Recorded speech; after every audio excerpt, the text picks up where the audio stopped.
죄를 용서하시고 저희를 유혹에 빠지지 악에서 구하소서. 아멘. 성부와 성자와 성령의 이름으로 아멘. 네, 두 번째 강의를 맡아주신 이정민 비오신부님을 소개하겠습니다. 박수로 환영해 주시면 감사하겠습니다. 네, 안녕하세요. 반갑습니다.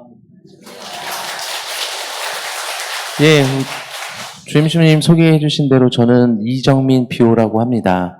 지난주부터 우리 견진교리 1과부터 시작하셨죠?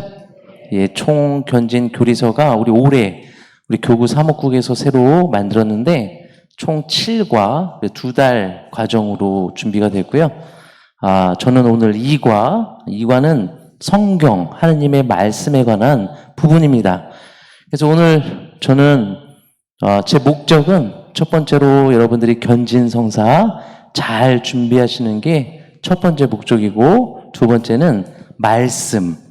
지금부터, 오늘부터 정말 성경을 펴서 주님의 말씀을 들어야겠다라고 생각을 하시게끔 도와드리는 게 제 목적입니다. 예, 오늘 슬라이드 제가 한 40몇 개 준비해서요. 우리 얼마나 해야죠? 교리 시간이? 3시간인가요? 아니에요? 오늘 12시 전에 끝나면 된다고? 예, 제가 1시간으로 얘기 들어서 7시 35분이라 8시 35분에 끝나겠습니다. 제가 항상 많이 준비해서 8시 35분 넘어가고 그러면 다 기분 나빠 하시더라고요. 괜히 기분 나빠하지 마시고, 신부님 35분 됐습니다 하시면 슬라이드가 뭐 10번째든 20번째든 상관없이 그 자리에서 끝내겠습니다. 말씀해 주세요. 막 화내지 마시고. 예, 1시간 동안 하기는 참 벅차지만 그야말로 견진성사 또는 견진성사 준비 아니더라도 우리 새로운 재교육 차원차 교리 들으신 분들을 위해서 정말 우리 신앙에 중요한 게 무엇인지 그 점만 좀 이렇게 안내드리고 함께 좀 하는 자리였으면 좋겠습니다. 그래서 어떤 때는 슬라이드 저 한 4개도 못해요, 1시간 동안. 예, 그래도 제가 나눔 드리고 싶은 건 다 드리니까 걱정하지 마시고, 예, 지난 성령에 대해서 함께 공부하셨고, 오늘은 말씀, 이후에는 성사, 기도, 믿음 등등등, 예, 이렇게 또 좋은 내용으로 하실 거예요. 예, 2과는 제목이 이번 견진교리서 제목을 잘 뽑은 것 같아요. 제2과, 하느님 말씀으로 성장합니다. 예, 하느님 말씀에 관한 2과를 함께 보실 텐데요. 사실 제가 시작 기도를 준비를 했는데 주임수님께서 시작 기도 해주셔서 바로 넘어가겠습니다. 다 아시는 내용도 있고요. 조금 어려운 내용들이 있어요. 용어도 막 너의 나라 얘기 나오고 중요하지 않아요. 제가 강조해드리는 것만 다 잊으시고요. 그것만 좀 함께 기억해 주시면 되겠습니다. 성경, 우리가 보통 지금 눈앞에 갖고 계시죠? 성경, 예, 성경 펴신 분도 계세요. 훌륭하십니다. 성경, 예, 성경은 무엇입니까? 라고 물어봤을 때 제가 지금 준비한 거는 교과서적인 대답이에요. 하느님이 계시한 바를, 즉 하느님의 말씀이겠죠. 하느님의 말씀을, 하느님의 영감을 받은, 하느님의 정신 안에 충실한 사람, 그분의 마음 안에 충실히 머문 사람이 쓴 하느님의 말씀의 책으로 우리 교회에서 정경으로 인정한 책들, 성경입니다. 다 아실 거예요. 쉽게 말씀드리면 하느님의 말씀이에요. 여기 옛날에 교리를 세례를 받으셨던 분은 다 아시겠지만 계시라는 말 어렵지만 요즘 젊은이들은요, 오락할 때 그런 게임할 때 그런 용어들이 나오나 봐요. 에반겔리온, 계시, 아마겟돈 등등 뭐 그런 거 게임 하시나요? 예. 근데 안타까운 건 약간 왜곡돼서 쓰이는 게 좀 걱정이 돼요. 어쨌든 계시 어려운 말이지만 쉬워요. 하느님께서 우리에게 드러내 보이시는 거예요. 소개해 주시는 거예요. 자, 봐라. 나다. 이렇게 소개해 주시는 게 계시입니다. 그러면 성경은 하느님의 말씀, 이제 견진성사니까 조금만 더 나가 볼게요. 성경은 하느님의 쓰여진 말씀입니다. 여기 써 있죠? 쓰여진 말씀. 하느님의 쓰여진 말씀입니다. 그러면 하느님의 말씀인데 쓰여지지 않은 말씀도 있죠? 혹시 교리 때 뭐 기억나시겠지만 전통적으로 우리는 성전이라고 불러요. 성경, 하느님의 쓰여진 말씀 성경과 쓰여지지 않은 하느님의 말씀 성전을 통해서 하느님은 우리 인간에게 결정적으로 소개하시고 당신을 우리에게 드러내시고 다가오십니다. 성전, 거룩한 전통이에요. 지금 우리 눈앞에 있는 성경 안 쓰여진 다른 곳에 주어지는 하느님의 말씀. 쉽게 구체적으로 삶이에요. 책이 아니라 삶에서 배운 거예요. 여러분 제자들이 예수님께 구원의 하느님의 나라에 관한 소식을 책으로 배웠습니까? 아니에요. 책으로 안 배웠어요. 예수님을 졸졸졸졸 쫓아다니면서 유심히 봤어요. 이렇게 말씀하시는구나. 이렇게 행동하시는구나. 간음하다 붙잡힌 여인 요한복음 8장 1절 11절 간음하다 붙잡히면 당연해요. 너무나 당연합니다. 돌로 쳐서 죽여야 돼요. 근데 우리 스승님은 용서하십니다. 이분의 가르침. 이렇게 함께 밥 먹고 자고 기도하며 배운 하느님의 진리의 말씀. 성경에 다 담겨져 있지 않은 이 말씀은 삶 안에서 배운 우리 말씀으로 구체적으로 여러분들은요, 성사생활 안에서 직접 은총을 받는 그 말씀이 바로 우리가 쓰여지지 않은 말씀들이 있는 또 중요한 장입니다. 이건 넘어갈게요. 성경입니까? 성서입니까? 결론부터 말드릴게요. 같은 말입니다. 지금은 새 번역 성경이라고 합니다. 예전에는요, 공동번역 성서라고 했어요. 차이 없어요. 그냥 쉽게 같습니다. 경전의 차원을 강조해서 성경이라고 하고, 거룩한 책, 전통적인 호칭에 의해서 성서라고 하는데 차이는 없습니다. 여기서 이 말씀만 드리고 싶어요. 여기 계신 분들은 예수님께 부르심을 받고 예하신 분들이에요. 예, 주님. 세례성사로 하느님의 자녀로 태어난 여러분이시라면 더더욱 그분과 뗄래야 뗄 수 없는 관계, 신앙생활을 사시는 분들이에요. 여러분들이 앞으로 저하고 강의 때 더 보시겠지만 그분이 누구신지, 왜 우리를 부르시고 우리에게 무엇을 주시는지를 우리가 보고 깨닫고 희망하고 감사하면 그분과 함께하는 삶을 기쁘게 살아갈 거예요. 우리도 이미 그렇죠. 누구누구의 남편, 누구누구의 아내, 누구누구의 엄마, 자녀로 우리는 살아가고 있어요. 어려움도 있지만 감사한 마음 기쁘게 살아가고 있습니다. 우리는 또 다른 관계를 맺는 사람이에요. 신앙. 하느님과 관계를 맺는 사람. 그래서 하느님과 관계를 맺는 사람이기 때문에 그분의 말씀을 듣는 거예요. 들어야 되는 거예요. 그분의 말씀을 안 듣고 저는 신앙인입니다라고 하면 어폐가 있어요. 저는 그리스도인입니다. 그리스도를 닮은 사람들이에요. 그렇죠? 제가 여기 계신 분들을 보면 우리 예수님 이렇게 모습이 떠올라야겠죠. 제가 예전에 본당에 있을 때 우리 본당 가면 복사회합도 있잖아요. 우리 어린이들 너무나 이쁜 복사들 이제 본당에 8월에 갔는데 첫 회합을 9월에 들어갔어요. 첫 회합을 한 30몇 명 복사들이 있었어요. 너무 귀여운 복사들하고 인사를 다 하고 이렇게 본지 처음 봤으니까요. 다 하고 한 말 회합, 엄마들 회의가 있었는데 엄마들 회합 갔어요. 가서 딱 보니까 한 3분의 1은 맞히겠어요. 누구 엄마, 우리 베드로 엄마, 우리 마리아 엄마 놀래시더라고요. 왜 그래요? 제가 우리 엄마를 보면 그 아이의 모습이 있어요. 그 아이를 보면 엄마의 모습이 있습니다. 근데 재미있는 게 한 남자아이가 그때 4학년인데 책상에서 회합 중간에 계속 이 손가락을 책상 위에다가 까딱까딱까딱 이렇게 하는 습관이 있나 봐요, 이게. 계속 회합하는데 이렇게 버릇인가 봐요, 까딱까딱. 근데 엄마야 갔더니 어느 어머니가 이러시는 거예요. 그래서 제가 그랬어요. 혹시 스테파노 어머니 아니세요? 그랬더니 화들짝 놀라시죠. 어떻게 하셨어요? 우리 애는 우리 아빠 닮았는데.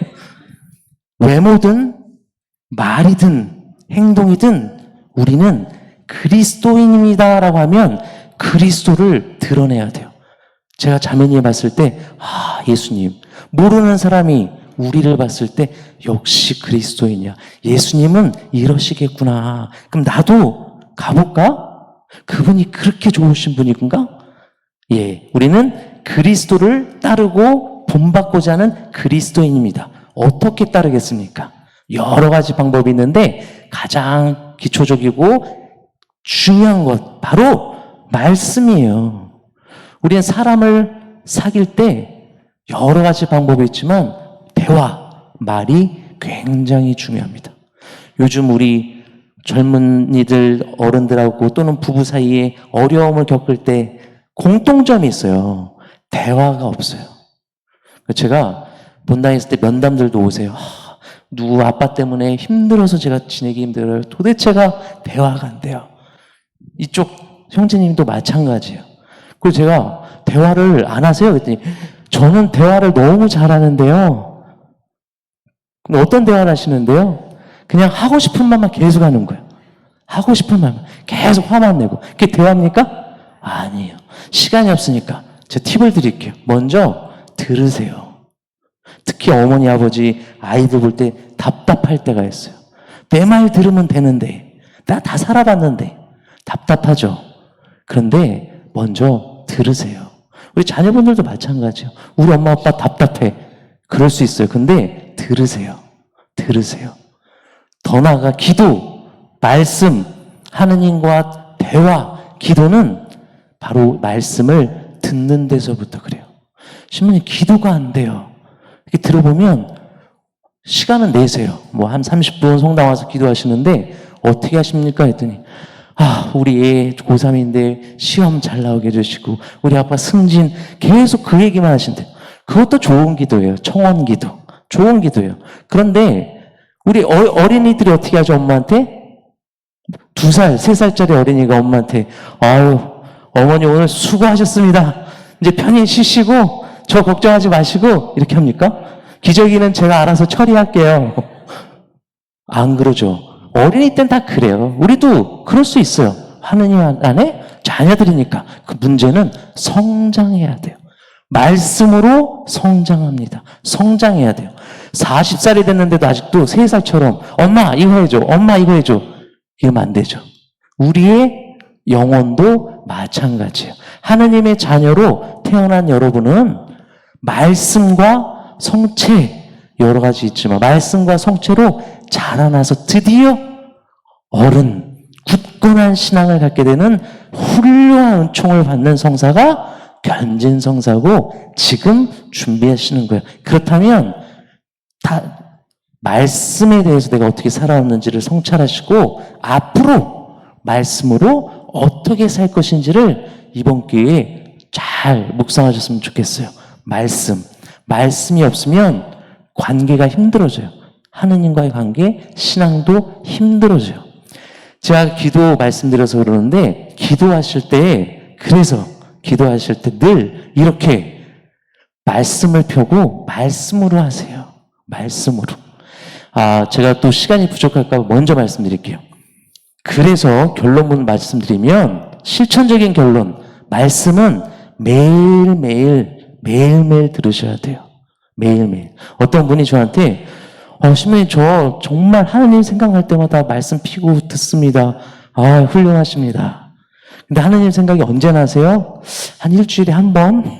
2주에 한 번? 예. 여러분 기분 좋고 생각나서 안 돼요.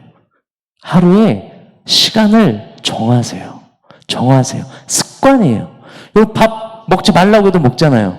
때로는 배고파서 먹고, 때로는 건강을 위해서 먹고, 때로는 아무 생각 없이 12시 되면 먹고. 그렇죠? 예, 마찬가지예요. 우리 말씀으로 먹고 살아야 돼요. 우리 지금 채널을 틀면 건강 프로그램이 너무 많이 나와요. 그렇죠? 예를 들어서 내가 여기 그럴 리는 없지만 내 여기에 암이 생겼어요. 아파요. 병원 갑니다. 의사 선생님이 자, 술 끊고요. 담배 끊고요. 약 먹고요. 이 약 먹고 이렇게 하세요. 바로 하실 거죠. 일단 내가 이렇게 아프면은 병원에 바로 가실 거잖아요.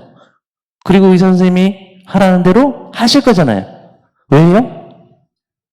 살려고. 여기서 오늘 시간이 없는데 내일 좀 해볼게요. 그럴 분 계세요? 안 계세요. 우리의 영혼도요, 매일매일 살아야 돼요. 그래서 사실은 신앙이 마치 나 열심히 생활하다가 평화의 느낌 좀 느껴보고 조금 좀 시간 남는데 좀 뭔가 하면 좋고, 신앙은 해도 좋고 안 해도 좋고가 아니에요. 사실은 바로 우리 영혼의 생명이에요. 죽느냐 사느냐. 우리 요한복음의 중요한 테마가 생명이에요. 죽느냐 사느냐 문제예요. 신앙은 하느님과의 관계는 오늘 죽느냐 아니냐 이 문제지.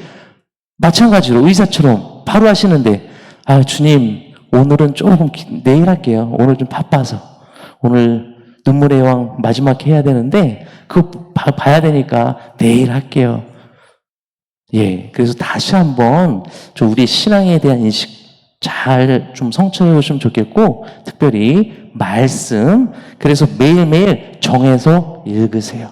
제가 생각할 때 매일 미사에 나와 있는 전례적으로 정해져 있는 말씀들을 읽는 것도 굉장히 좋죠. 기본이죠. 미사 참여를 해야 되니까 당연히. 그런데 일관성이 없어요. 약간 산만해요. 그렇죠. 그리고 매일 미사에 써 있는데 3년 다 읽으시면 신구약 전권을 다 읽습니다 라고 써 있는 거 보셨어요? 그렇지 않아요. 제가 다 확인했는데 그렇지도 않아요. 빠진 데가 좀 있어요. 그리고 일관되지도 않아요.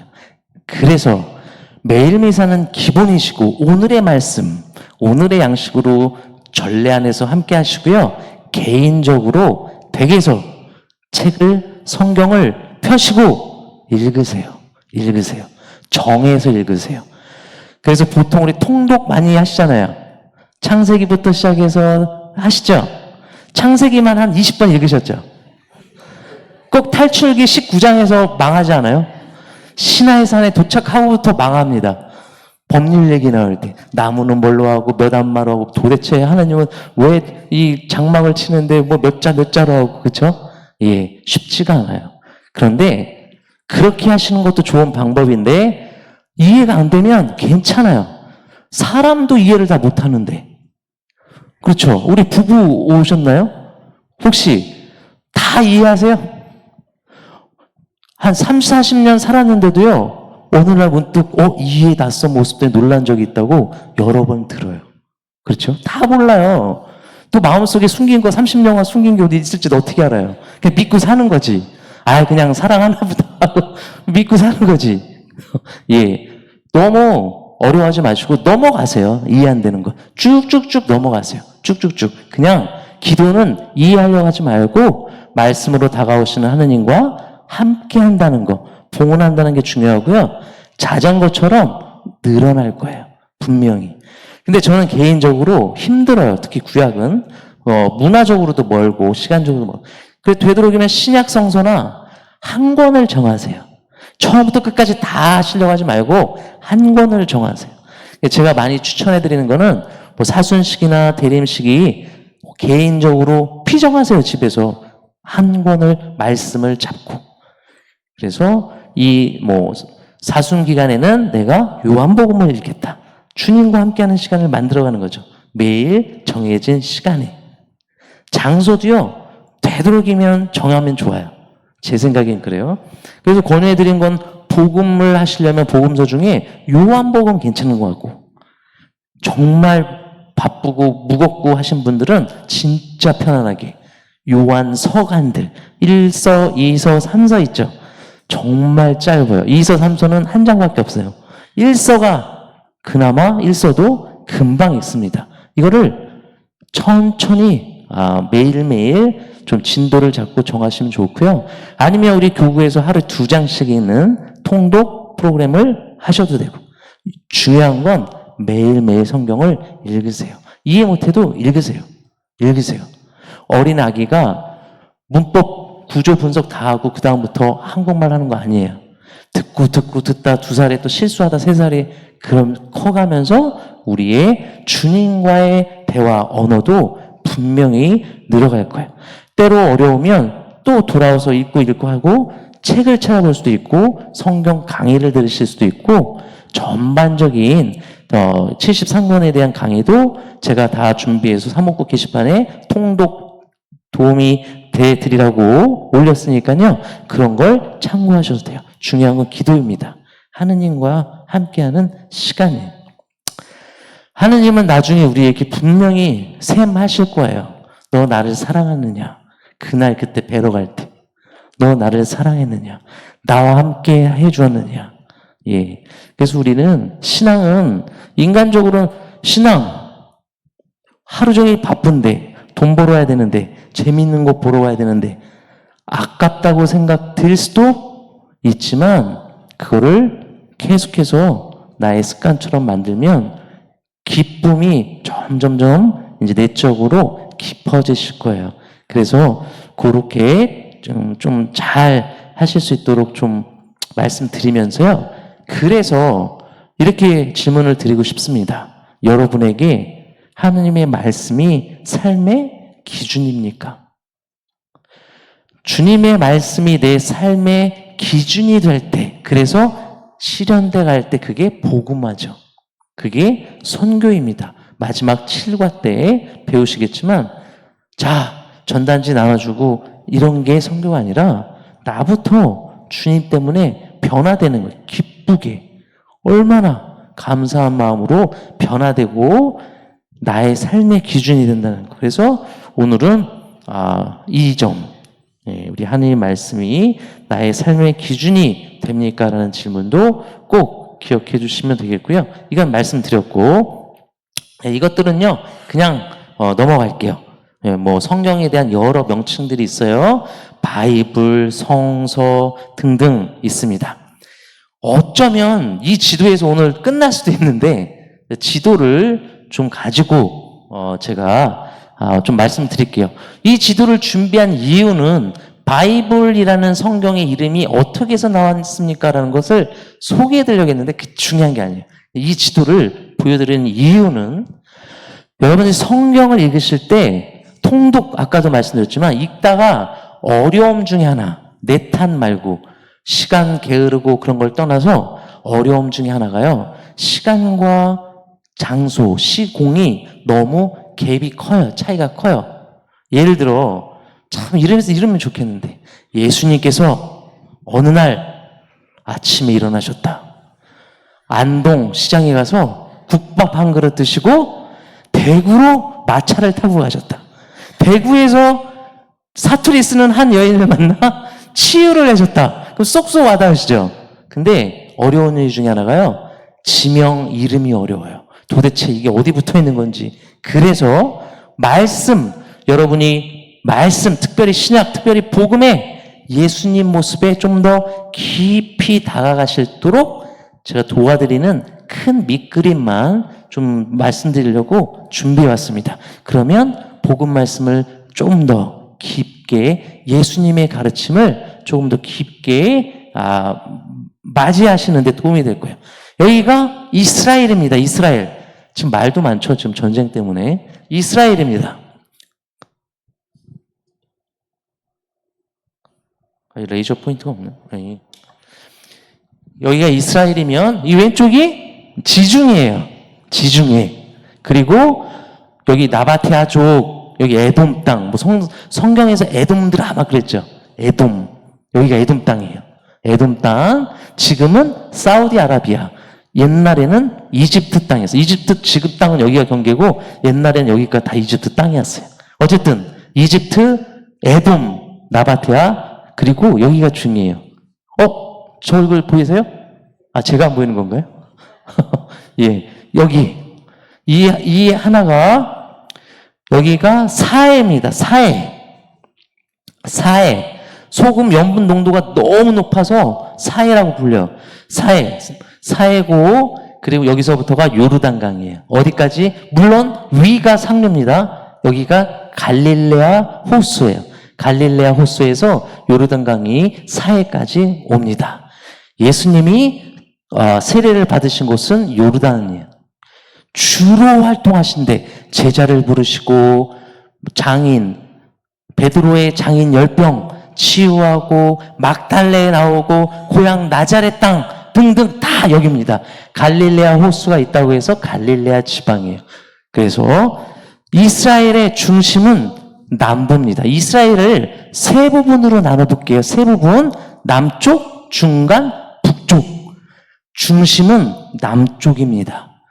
지리, 농업적으로나 경제적으로는 중심이 아니에요. 여기 다 광야입니다. 척박해요. 땅도 좁아요. 왜 중심입니까? 수도 예루살렘이 있어요. 예루살렘에 뭐가 있습니까? 대성전이 있어요. 하느님께서 임하시는 곳. 그래서 예루살렘은 종교, 문화 중심, 수도입니다. 남쪽 지방의 가장 중요한 예루살렘.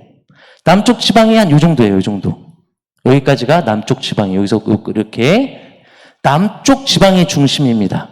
남쪽 지방에서 봤을 때 북쪽은 갈릴레아 지방이에요. 북쪽 갈릴레아 지방을 봤을 때 어떤 느낌이었을까요? 촌뜨기. 혹시 복음에서 그 말씀 기억나세요? 어디 나자렛 땅에서 메시아가 나올 수 있단 말인가? 기억나세요? 예, 무시하는 경향이 있어요. 갈릴레아 땅은 여기고요. 주요 도시들이 이 갈릴레아 호수 주변으로 나 있습니다. 가파르나움, 막달라. 막달라는 뭐가 떠오르시죠? 마리아 막달레나. 옛날에 우리 막달레나야 그랬죠?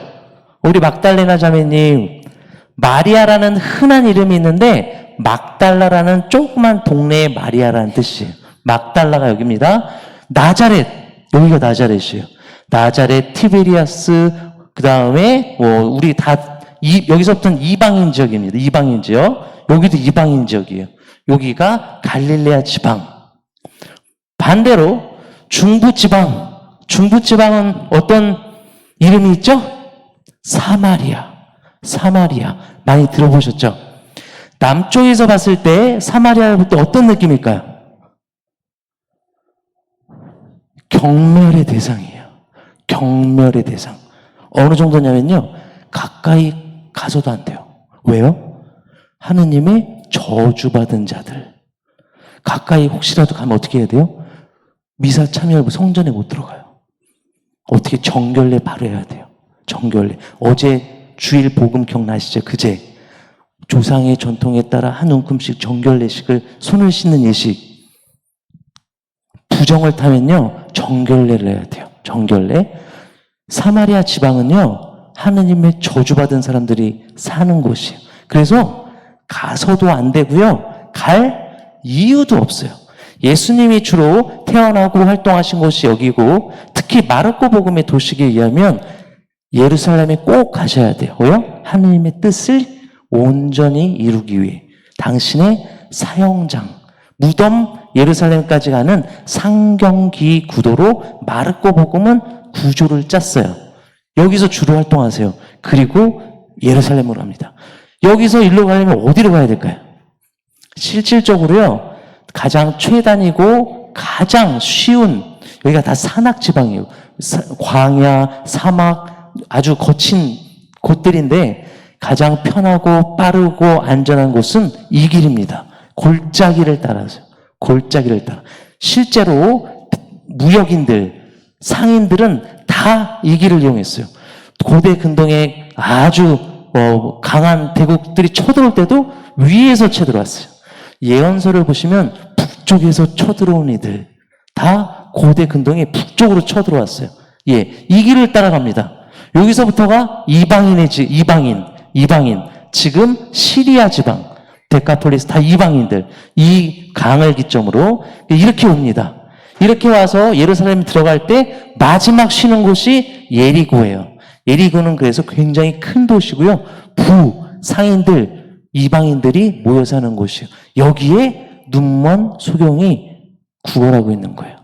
여기서. 예. 그런데 이거를 아시면 복음 묵상, 말씀 묵상을 다시 해볼게요. 예수님께서요, 사마리아 여자를 만나요. 지금까지는, 거기서 또 우리 영원한 샘, 영원한 생명, 목마름에 대한 예수님의 훌륭한 가르침이에요. 라고 뭐 강론이든 성경에서 들으셨을 거예요. 오늘 이제 조금 더 이해 가실 거예요. 예수님이요, 사마리아 지방에 가는 장면이 유다인들, 제자들한테는요, 이해할 수가 없었어요. 스승님, 왜 저리 가십니까? 큰일 납니다. 마치 제가 평양 가는 느낌? 아마 제자들은 대부분 이렇게 생각해서 가지 마십시오. 뭐 하는 것입니까? 저기 악의, 지옥의 세계죠. 왜 가십니까? 예수님께서 사마리아 여자를, 이 말은 예수님께서 일부러 사마리아 지방으로 가셨다는 거예요. 일부러. 이거는 목숨을 내놓고 가는 거예요. 목숨을 내놓고. 한편으로는 사마리아 지방에서 유다인이라고 죽일 수도 있고, 유다 쪽 입장에서는 이런 불결하고 부정한 놈, 너 같은 놈, 그러니까 죽일 음모가 더더욱 커진다고 복음은 말하죠. 놀랍지 않습니까? 그것도 누구를 만나요? 여자를 만나요. 여자. 우리나라에서도 불과 40년, 50년 전에 겸상 안 했어요. 21세기 30년, 40년 전에요, 겸상, 추석 때 겸상을 안 한 가족이 있어요. 의외로 많아요. 여러분, 100년 전 생각해봐요. 조선시대 때. 지금도 아랍 사람들은 얼굴 여자들 가립니다. 스캔들이에요. 외간 남자를 만나는 거. 이거 당연히 그렇게 바뀌어야 되는 걸 전제로 말씀을 드리는 거예요. 우리 조선시대 100년, 200년 전 생각해봐요. 남녀 7세 부동석. 스캔들이에요. 2000년 전 예수님이 여자를 만난다? 지금도 제가요, 어느 역에서 우연히 제가 친한 청년, 자매님을 만나면 난리가 나요. 저쪽, 신부님 어떻게 그러실 수가 있어요? 왜 하고 있대? 어떻게 그렇게 그 이쁜 여자하고 같이 만난 거잖아, 여기서요. 그것도 아니에요. 이제 어떻게 그 여자하고 다닐 수 있어요? 지금도 그래요. 2000년 전은 스캔들입니다. 예수님은 온 몸을 다 내어놓으시는 거예요. 죽을 각오로 다 내어주시기. 왜요? 잃어버린 단 한 마리의 양을 찾으러 가시는 거예요. 얼마큼? 우리 수궁동 성당은 리얼하진 않네요. 너무 이쁘게. 예. 제가 뭐 나중에 십자가로만 피정을 강의를 좀 많이도 하는데, 십자가는 너무 최고로 처참하고 아주 잔혹한 사형입니다. 다 내어놓으신 거예요. 우리를 위해. 이제 복음을 보시면 이해가 더 깊어요. 당신은 다윗의 아들 메시아십니다. 우리를 저 돼지떼라도 보내주십시오. 기억나시죠? 이스라엘 땅에서는 돼지를 부정한 음식이에요. 먹어서도 안 되고요. 키워도 안 돼요. 구경할 길이 없어요. 근데 돼지 떼가 나오는 고장을 막 복음에 보면 가세요. 우리는 몰랐어요. 예수님은 온갖 오렌지색, 데카폴리스, 페니키아, 온 지방을 다 다니시는 거예요. 제자들, 이스라엘 사람들은 말렸을 거예요. 가지 마십시오. 버림받은 자들입니다. 죽어 마땅한 자들이에요. 하느님이 버리신 자들이에요. 예수님은 삶으로 발로 보여주셨어요. 교훈은 다 다니시는 거예요. 예외 없이. 예외 없이. 바리사이들, 인간이 죄인으로 만들었는데 예수님한테는 죄인이 없었듯이, 예, 그렇게 돌아다니시는 거예요. 사렙타 여인, 가나안의 여인 기억나세요? 강아지 빵 부스러기라도 주십시오. 그게 저 페니키아 지방이에요. 이방인 지방이에요. 이쪽으로 구약에서 많이 등장하는데 이스라엘 사람들한테는요, 양면의 의미가 있어요.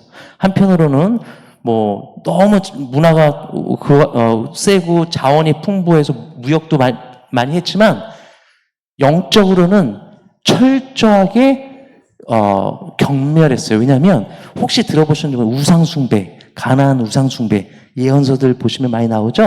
뭐 아세라 목상이라든가 바알, 이게 다 이 지방 거거든요. 그런데 여기 여인까지도 구원의 초대해 주세요.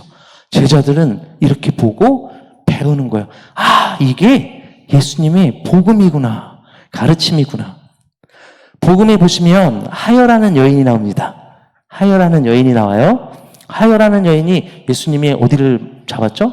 옷자락이라고, 번역본에 의하면 옷자락이라고 나와 있어요. 이것도 말이 안 되는 장면이에요.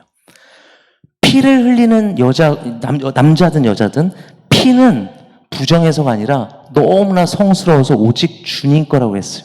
제사를 지낼 때 번제, 희생제, 침목제 여러 제사가 있는데 공통점으로 피만 어떻게 못해요. 뽑아서 제단에 뿌려야 돼요. 하느님, 당신이 생명의 주인입니다. 당신 겁니다라는 의미로. 사실은 이런 의미 때문에 피를 공교롭게 터부시하게 된, 부정하게 된 거예요. 피를 접촉하면 바로 정결례를 해야 돼요. 피. 그래서 하여라는 여인이 예수님을 만나는 장면도 사실은 말이 안 돼요. 또 하나, 한센인, 요즘에는 그렇게 명명을 하지만 예전에 나병 환자가 예수님을 만난다? 이건 말이 안 돼요. 나병 환자는 철저하게 돌맞고 저 성각 외곽으로 쫓겨납니다. 가서도 안 돼요. 가서도 맞아 죽고 버려서도 맞아 죽고. 여러분 성각 외로 가면 어떻게 해요? 제가 좀 이따가 사진을 준비했는데 있는지 모르겠네요. 예루살렘을 떠나면 광야들이에요. 혹시 배너나 코바디스라는 영화 보셨어요? 나병, 배너 엄마하고 누이가 나병에 걸려서 동굴에 살죠. 그게 예루살렘 예루살렘 서쪽은 지옥의 땅이라고 불렀어요. 그래서 여기는 시체들 버리고 그런데 나병 환자들이 쫓겨나서 그런 데 가서 지냈어요. 오늘 죽어도 내일 죽어도 이상할 것 없는 생활. 그렇죠? 근데 사회적으로도 철저하게 죽음을 당하고 마지막 희망은 뭘까요? 서로 손 움켜쥐고 하루라도 사는 거. 그게 마지막 희망이고. 그런데 예수님이 그런 사람들을 만난다? 사실은 하여라는 여인이 나자렛 예수 그리스도였죠 하고 온 게 아니라 예수님이 찾아다니신 거예요. 제 생각엔 그래요. 그래서 예수님은 정결례도 안 하잖아요. 왜? 그분한테는 죄인이 아니라 이제는 모두가 사랑받아야 될 자녀임을 끊임없이 선포해 주시는 거예요. 이게 말씀의 핵심입니다. 그 말씀을 우리는 받아들이는 거예요. 오늘 나에게 주시는 말씀. 오늘 너는 구원받았다. 아까 돌아갈게요. 요한복음 8장 1절부터 11절. 그 여인은 이제 죽어도 돼요. 자, 가늠하다 무찬병이 끌려왔어요.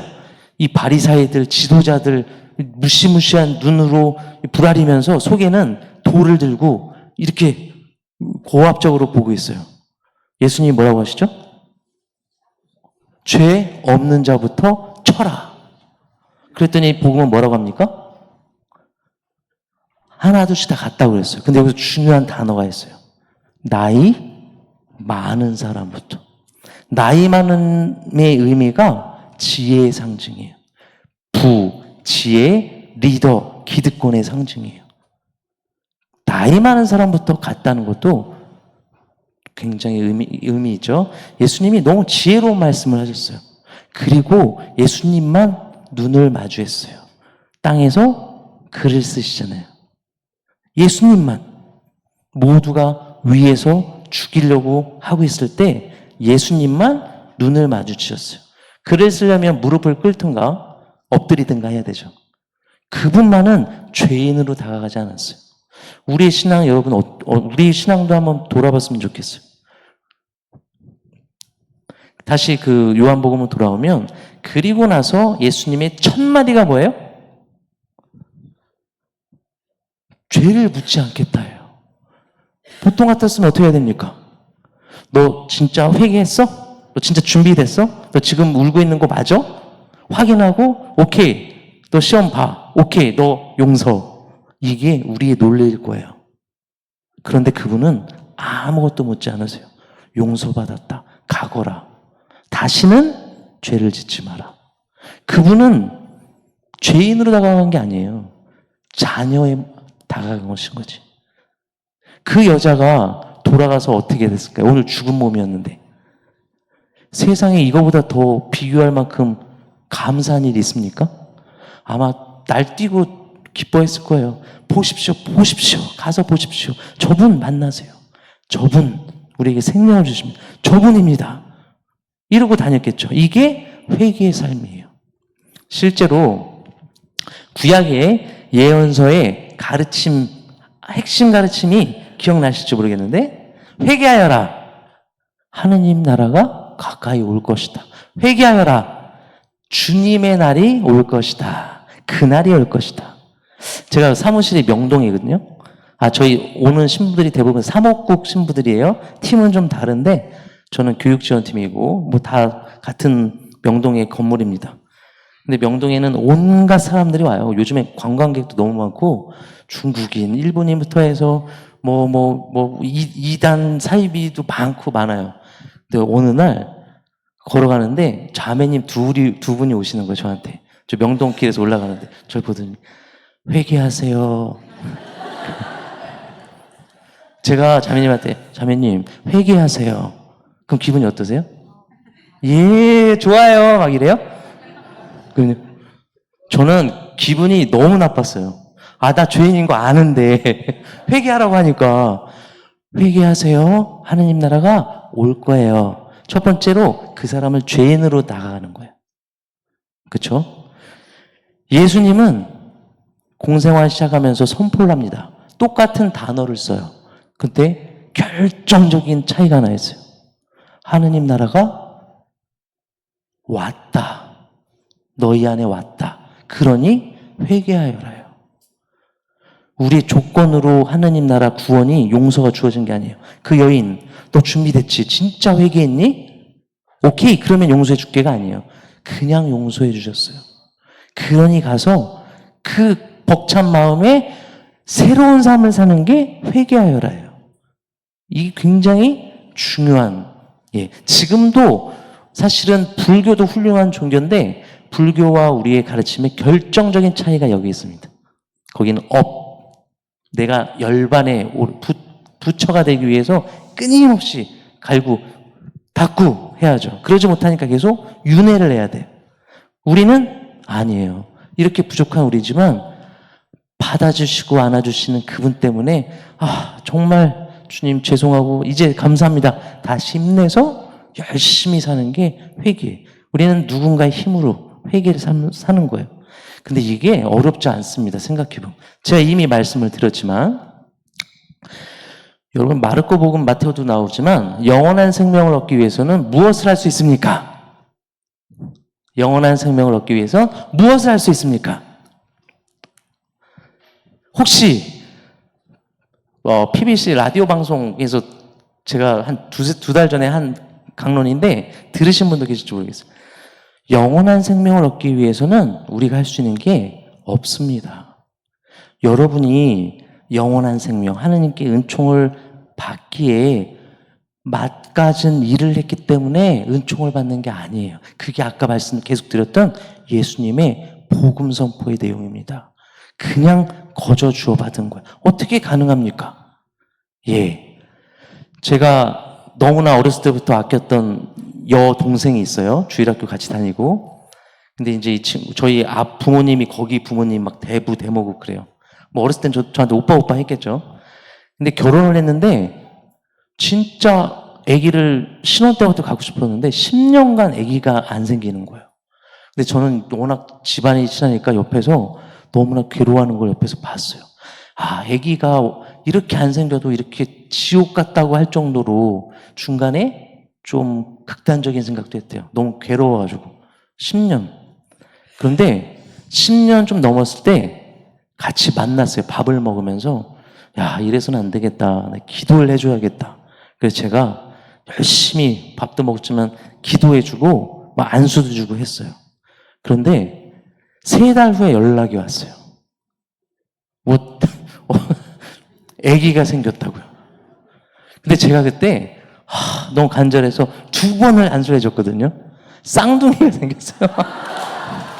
근데 꼭 이런 것만 기억하시면 이거 아주 위험해집니다. 이게 중요한 건 아니고 1년이 지나고 태어나서 이제 다시 세례 성사를 제가 줬는데 세례성사 때문에 다시 만났어요. 이제 남편하고도 친합니다. 누구누구야, 스텔라야, 너 얼마나 행복하니? 너 2년 전, 3년 전 생각해봐. 지옥 같고 너 정말 막 하느님한테 막 부끄러운 생각도 하고 그랬잖아. 그랬더니 얘가 저한테 시모님 말씀도 마세요. 밤에 1시간을 못 잡니다. 또 한 명이라면 2시간 잘 텐데 쌍둥이라 이쪽에서 울면 이쪽이 있겠는데요. 1시간을 못 잔대요. 애가 눈이 이렇게, 남편도 이렇게 눈이 이렇게 쳐져서 왔어요. 이렇게. 그러면서 하는 얘기가, 시모님, 맨날 자고, 먹고, 싸고, 깨고, 자고, 먹고, 싸고, 깨고, 하루 종일 그런데요.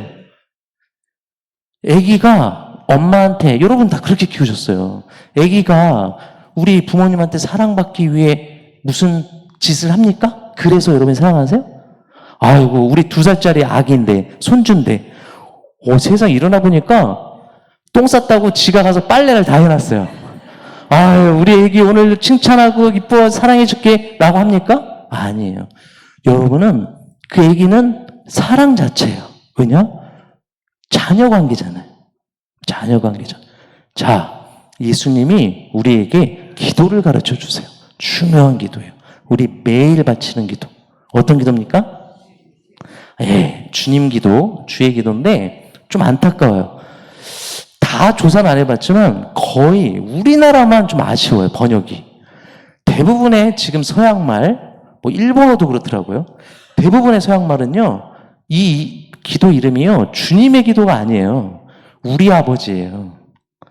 첫 단어가 우리 아버지예요. 우리 아버지.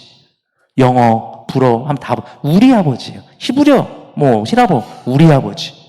우리는 수식어가 앞에 붙어요. 하늘에 계신 우리 아버지. 그리고 번역은 주님의 기도. 우리 아버지 기도예요. 우리 아버지께 바치는 기도예요. 예수님이 우리한테 말씀하신 거예요. 놀라운 말씀하신 거예요. 저분이 아버지라고. 아버지께 바치라고. 너희는 자녀다. 그러니 너희는 하느님 눈에 너도 안 아플 자녀인 거예요. 애 한 실수했다고 호적에서 팝니까? 안 그래요. 또 엄마들은 기다리고 때로는 화도 내고 혼도 내지만 또 기다리고 또 참고 기다리고 밤새 아프면 잠도 못 자고. 하느님이 우리 예수님의 소개를 통해서 우리의 관계가 결정적으로 드러났어요. 십자가를 통해서, 부활을 통해서. 우리 아버지.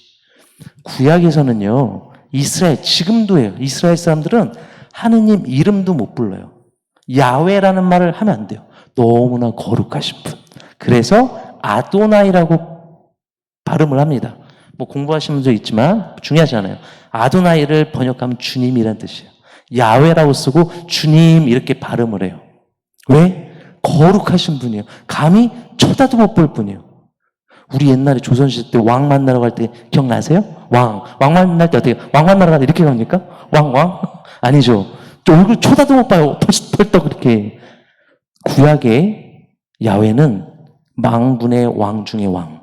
감히 쳐다도 못 보고 이름도 못 부르고 거룩하신 분. 그래서 우리 미사 때 뭐라고 합니까? 이사야서 6장 인용해서 거룩하시도다. 거룩하시도다. 거룩하시도다.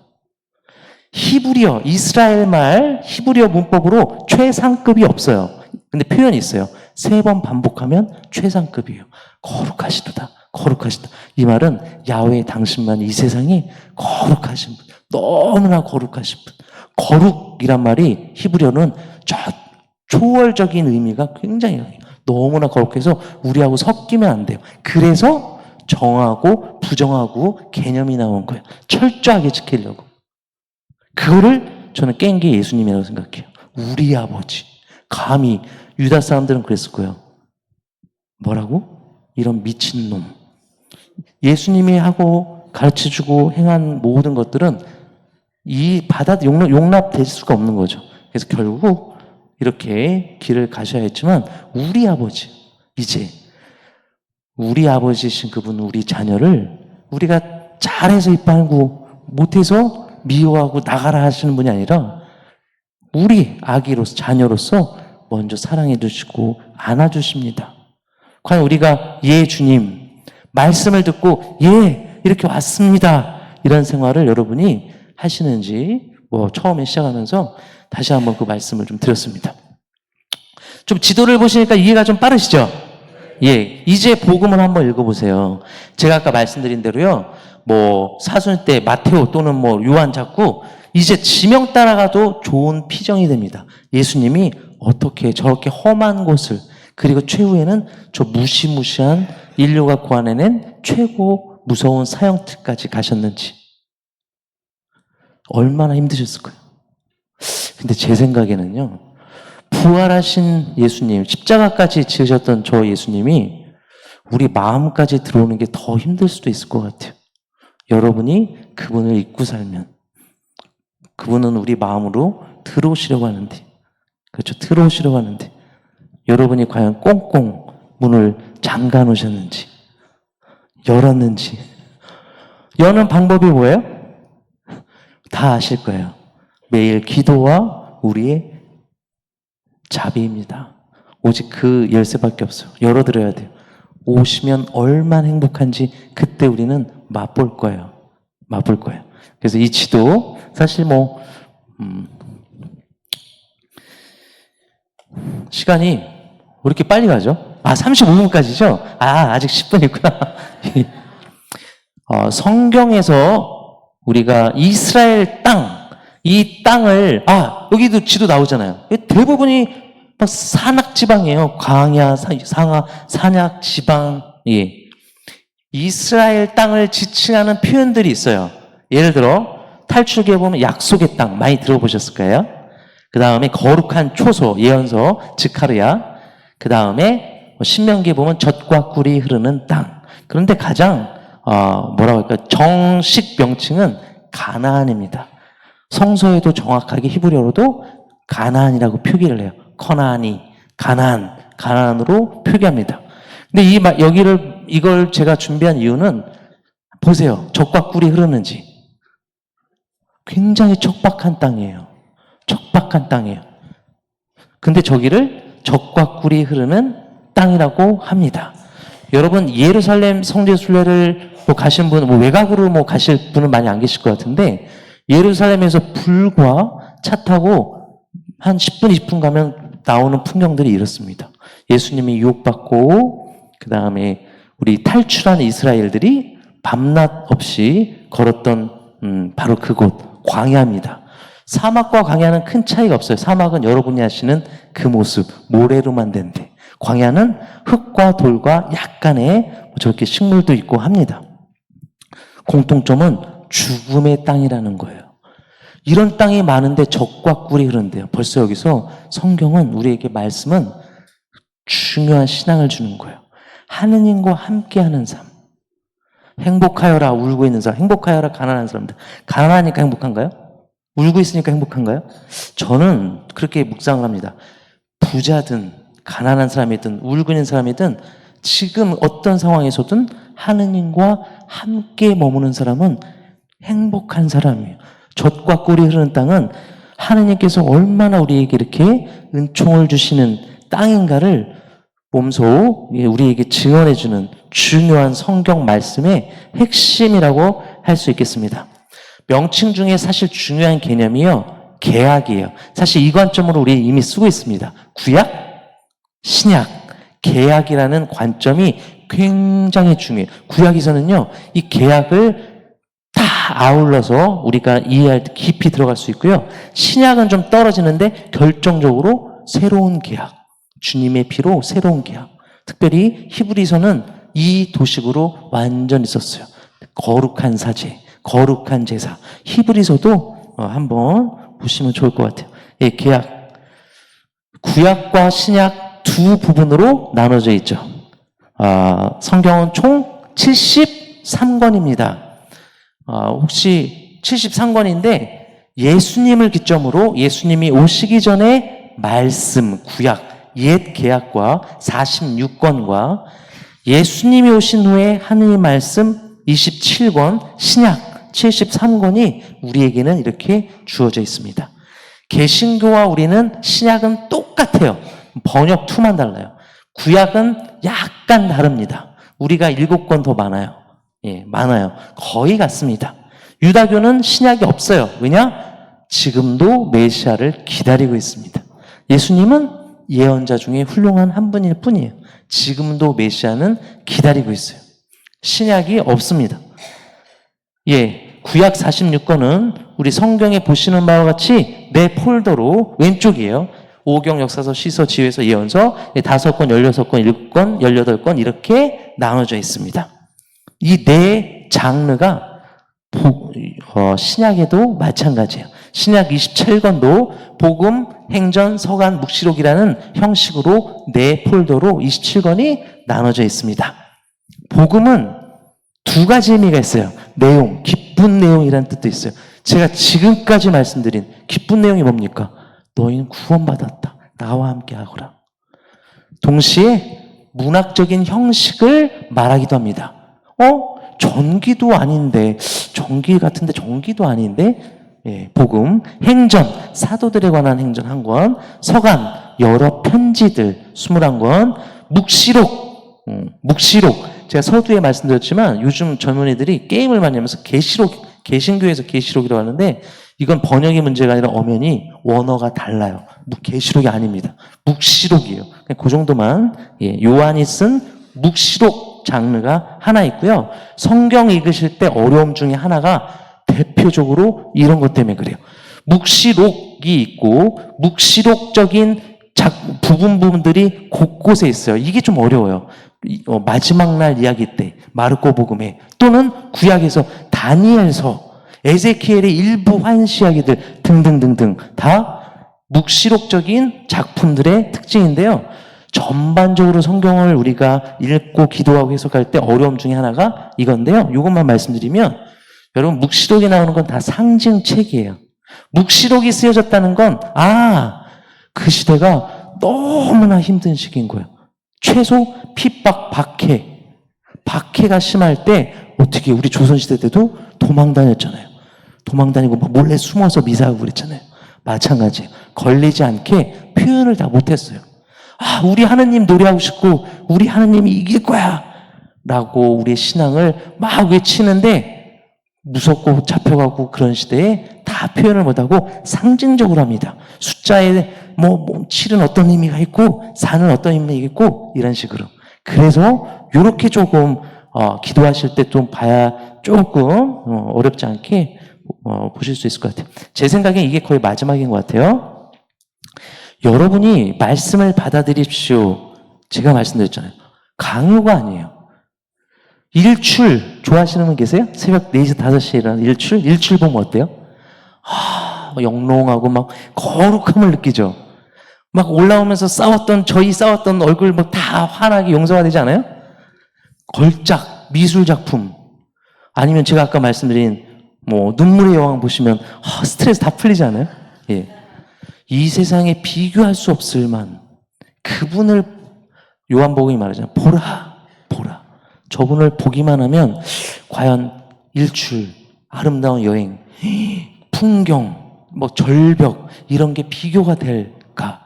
선 중의 선, 진리 중의 진리, 참 진리 참선 이신 그분을 보고 그분께 용서를 받고 구원을 받았다면 그렇죠? 내 삶은 분명히 그분과 함께 하는 삶은 달라질 거예요.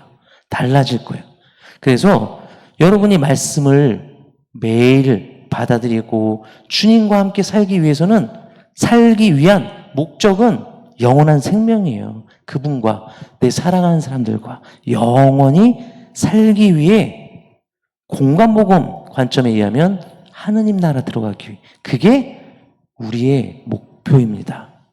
우리 약간 부끄럽고 겸손하신 점 아니에요. 바라는 거 없어요.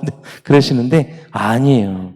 여러분 세례 받으실 때 여러분 세례를 통하여 무엇을 원합니까? 영원한 생명을 원합니다. 우리의 목표는요. 제가 십자가 얘기를 많이 하는데 고통 얘기도 우리의 신앙의 목적은 저 처참한 십자가가 아니에요. 영광, 부활이지. 부활이 있기 때문에 저 십자가마저도 지나가는 걸 터벅터벅 너무 힘들지만 주님과 함께라면 두렵지는 않을 수 있다. 주님과 함께 했다고 오늘 내 발뿌리에 부딪힐 갖가지의 아픈 것들이 없어지진 않아요. 하지만 그분의 손을 잡고 분명히 나에 알려주시는 곳으로 가기 위한 목적이에요. 우리의 신앙의 목적은 무소유가 아니에요. 우리는 채우는 거예요. 그분께서 약속하신 걸로. 그분께서 약속하신 걸로 채우는데 지금 내 눈에 좋아 보인다고 내 걸로 채워서 못 받으면 얼마나 가슴이 아파요. 우리 애기들 돌잡이 할 때 저놈 저 5만 원짜리 집지 저 휴지를 집고 있니? 그러실 거 아니에요. 예. 그래서 우리 말씀 받아들이며 신앙의 목적은 바로 주님과 함께 영원히 주님과 함께하는 복된 삶이다. 우리 다 함께 손잡고 그런 마음으로 앞으로의 여정 또 우리 힘내서 걸어가시기를 저도 기도 중에 기억하겠습니다. 딱 35분이에요. 조식에 35분. 말씀을 안 하신.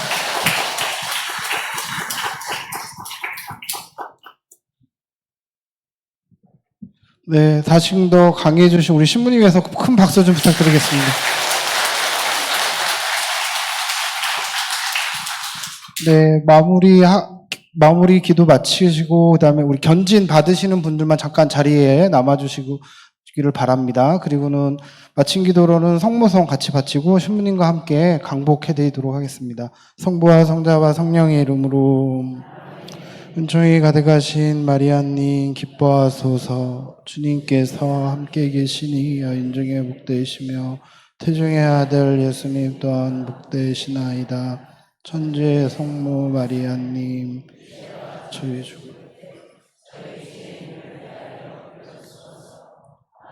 네, 신부님과 같이 강복해 드리도록 하겠습니다. 주님께서 여러분과 함께 전능하신 천주 성부와 성자와 성령께서는 여기 모인 모든 이에게 강복하소서.